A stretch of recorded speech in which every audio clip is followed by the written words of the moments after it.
And it was a day many science and space enthusiasts have been waiting for, the total solar eclipse. 32 million Americans were in the direct path of totality, meaning the moon appeared to entirely block the sun. However, for the rest of the country, including us here in the desert, a partial eclipse was visible.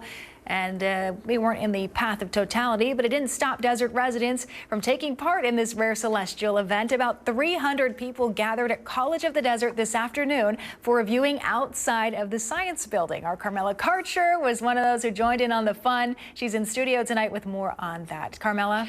Olivia, even though we only saw about 53% of the moon covering the sun here in the desert, it was still an incredible sight to see.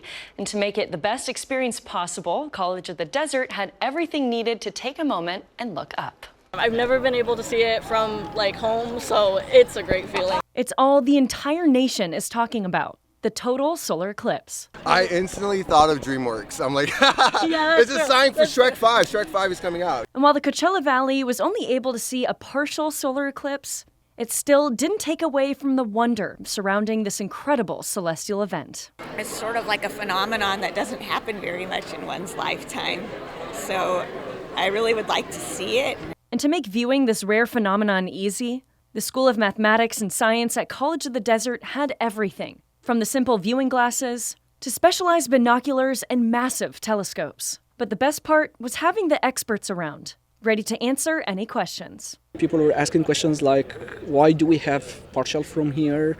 And then you have to explain the line of totality, and beyond and below that you're going to get partial eclipses. You can have great science coming out from eclipses. For example, when Einstein proved his theory of relativity about the bending of light, and the only way for it to be proved is during an eclipse. Many attendees seem to learn something new about our solar system. I was surprised when I watched through one of the telescopes how you see there's some dark spots on the sun, and I learned today that those are sunspots. Surprisingly enough, there's the whole solar eclipse that's happening the time that I'm taking a class that's on it. So yeah, it's pretty interesting. I really enjoy it. But besides bringing the classroom out into the real world, it was a time where our busy nation paused, took a breath, and looked up from our tiny rock flying in the middle of space. A place that we call home.